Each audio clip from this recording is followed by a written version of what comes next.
Mesoterapia estética.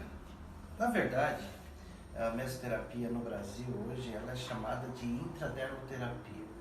Eu não uso essa nomenclatura por conta do princípio da mesoterapia que eu quero conversar com você a respeito agora um pouquinho. Porque quando eu falo de intradermo, eu penso na via de administração intradermo, que é o depósito da substância entre a camada da epiderme e a derme. Então eu restringo muito. E a mesoterapia, ela pode e ela utiliza várias vias de administração. O que me encantou na mesoterapia foram 2 episódios. Dr. Pistor, provavelmente ele era um reumatologista, ortopedista, ele trabalhava muito com pessoas com dores localizadas. Dores localizadas na coluna, em joelho, nas articulações. E ele, como um profissional estudioso, ele era médico, né? Ele verificava que os efeitos colaterais dos anti-inflamatórios, utilizados principalmente pela via sistêmica, ele trazia uma série de desconforto para os seus clientes, e isso, para ele, era um motivo de estudo.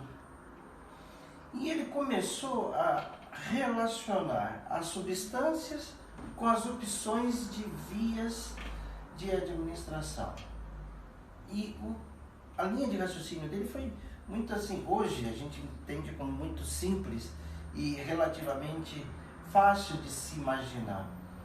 Ele falou assim, bom, essa metodologia que eu vou chamar de mesoterapia, eu vou buscar fazer o depósito da substância necessária na superfície onde eu encontro a dor.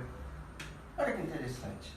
A pessoa está com dor na coluna, então eu vou mudar a via para não ser sistêmica, ou seja, não vai ser intravenoso e não vai ser intramuscular. Eu vou depositar aquela substância próximo à coluna, próximo à articulação do joelho, próximo de onde eu tenho um processo inflamatório e em menor dose. Porque ao invés de eu ter um efeito sistêmico, passando aquela substância por todo o organismo, expondo o fígado a uma concentração alta de substâncias, ele optou por fazer isso. E se você vai estudar o trabalho do Dr. Pistor, você vai ver que tem várias tentativas e erros. Que todo trabalho científico ele é assim. É por isso que a gente precisa estudar, a gente precisa se aprimorar e não ficar com invencionismo. A gente nunca pode descartar o princípio da anatomia, da fisiologia, da bioquímica e a farmacologia. Esses são princípios que são imutáveis. Muitas vezes no meio estético as pessoas acham que por ser estética isso muda, e não muda. Na verdade, na estética ela é só uma parte da saúde que está mais interessada na beleza, mas não muda os princípios fisiológicos, anatômicos, bioquímicos e farmacológicos. Então, ele teve um trabalho dele que ele falou assim, bom, se minha linha de raciocínio está certa, eu tenho que provar de alguma forma. E aí, Pistor fez o seguinte, ele pegou uma prancha. Eu gosto muito de partir para a conversa da mesoterapia a partir da prancha, a prancha de cintilografia. E ele queria demonstrar exatamente esse efeito de depósito.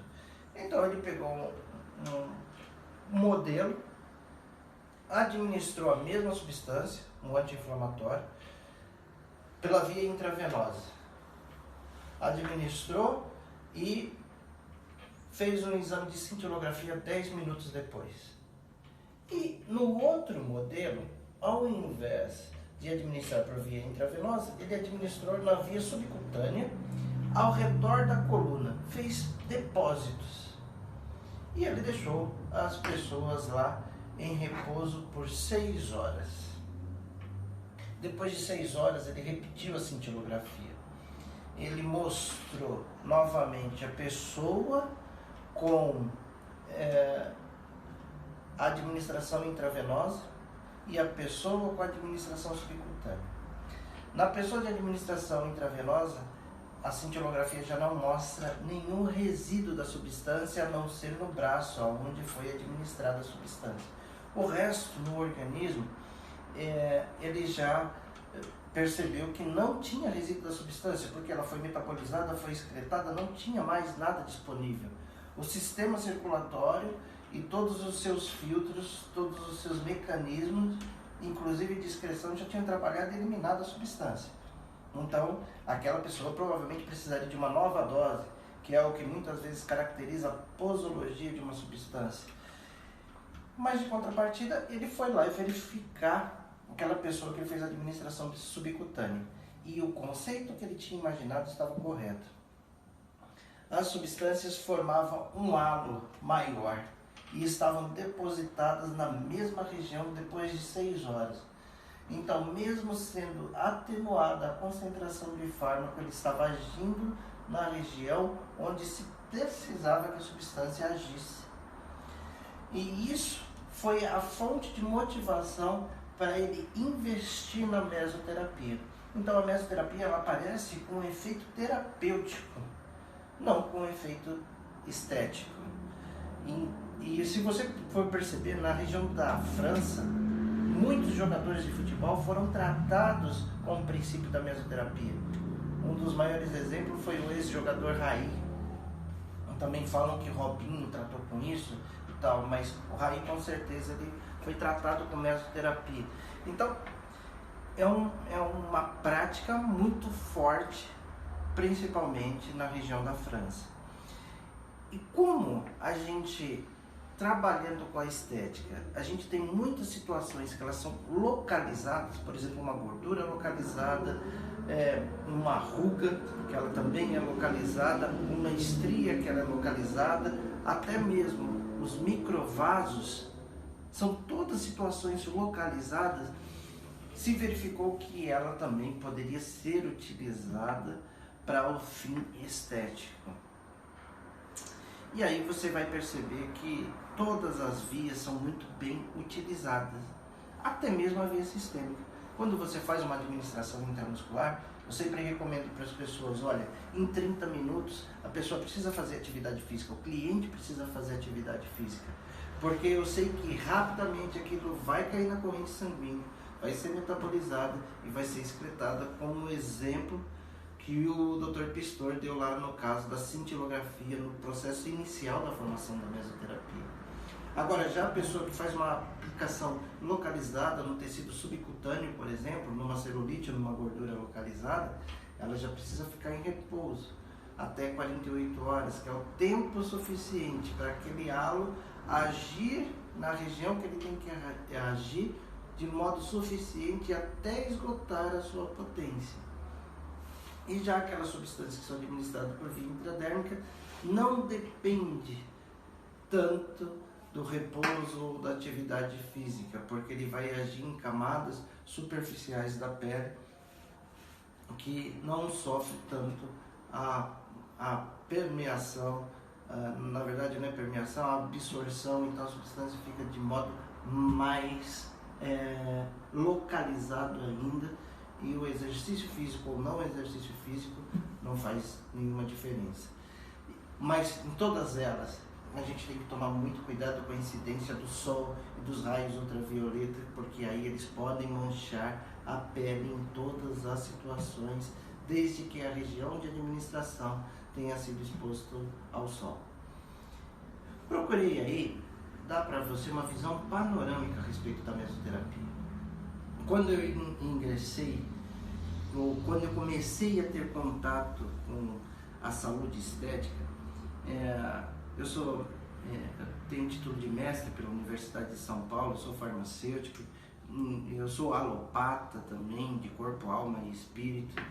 Então eu tinha muita dificuldade de entender o princípio dos procedimentos estéticos. E toda vez que eu deparava com alguma situação onde não tinha essas sustentações, essas colunas, anatomia, fisiologia, bioquímica e a farmacologia, eu tinha dificuldade de aceitar que aquilo realmente seria algo benéfico para o meu cliente. Na mesoterapia eu consegui encontrar esses fundamentos, como eu encontro na toxina botulínica, como eu encontro num preenchedor. Então, ali está muito mais próximo. É lógico que a mesoterapia ainda tem muito que ser estudado, muito que ser investigado, mas 99% das substâncias que nós trabalhamos na mesoterapia, elas são substâncias que já são reconhecidas no mercado, elas já têm a sua monografia, seu mecanismo farmacológico definido, mas o que ainda falta um pouco mais ser estudado é o tempo de meia-vida dessa substância em vias de administração diferentes e também o tempo de meia-vida delas no sistema corporal. Então, sempre, em todos os casos, sempre vai ter o que mais a gente estudar, o que mais a gente investigar e evidenciando os efeitos. Então, com a mesoterapia, como qualquer outra ciência, como qualquer outra técnica, ela ainda precisa evoluir, mas isso vale para tudo que a gente tem no mercado hoje, de mais consistente, de menos consistente. Espero ter contribuído com você aí no seu conhecimento de mesoterapia estética. Um grande abraço.